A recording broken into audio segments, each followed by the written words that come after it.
there is one other campaign which is important enough to have its own section, and that is Performance Max.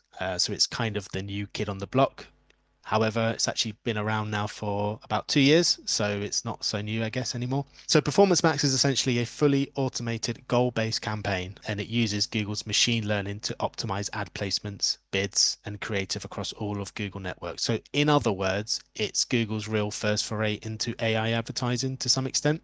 The reason for that is they are fully automated. So what you do is you give it a budget, you give it some ad copy, some landing pages, some audience signals, some images. If you've got videos, then videos as well. And what Performance Max will do is put it all into a bucket, so to speak, and then spit out ads as it sees fit in order to achieve the goals that you've assigned it to, which is why conversion tracking is absolutely crucial here.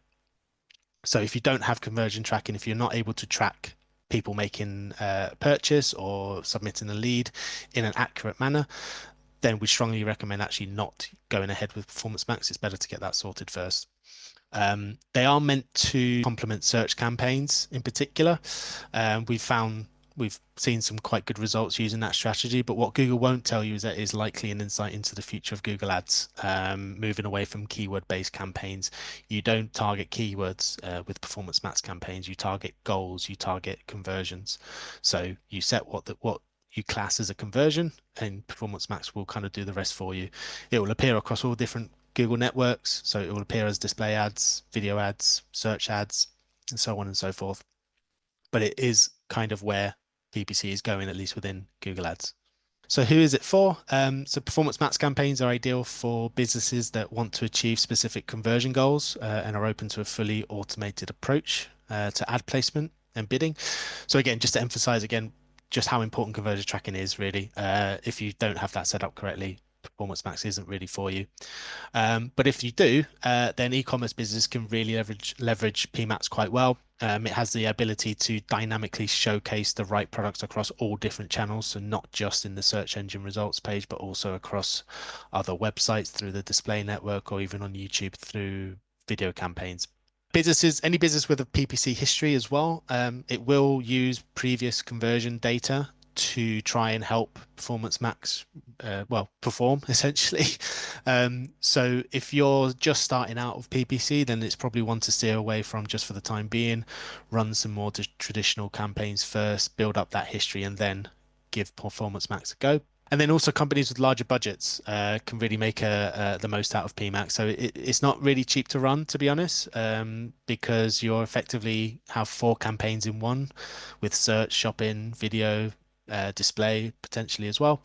So it can often be the case that daily budgets need to be 3 or 4 times higher than your average cost per conversion. So if your average cost per conversion is say £10, your daily budget should roughly be in a region of £30 to £40, as in that example. In terms of when to use it, maximizing revenues is the big main reason to use PMax. So it is much more catered for that e-commerce type of business. But you can also use it to broaden reach. This is especially the case because PMax won't just show on the search network, it will also show on display video, as mentioned. And it's a good way to also streamline campaign management. So PMax is heavily automated, which does reduce the need for manual management. It will effectively do things for you. It's still a good idea just to keep an eye on it, but you can be a little bit easier to manage. And then I just wanted to include this final slide because there's one huge disadvantage with using PMax, which is worth mentioning, and that is the reporting is very limited. There's a lack of transparency regarding reporting and bidding decisions, so it can make it quite difficult to understand how things are working. If PMax is working well, you won't know really how it's performing well, and if it doesn't perform well, again, you still won't know quite how it's not performing well. So there is a little bit of lack of reporting there, as well as control. While you do set budgets and ad copy, you don't necessarily like select when to show your ads. It will take care of that for you. Another question to have is whether to include your brand or not. Brands typically, or sort of branded keywords will typically be very high converting, but PMax can focus too much on that potentially as well. So you need to be a bit careful about whether to include your brand or not. And really, you can't skimp on it. You can't really go half-hearted into Performance Max. You kind of really got to give it a good go. So you need to give it enough budget. You need to give it enough ad assets to really get the most out of it.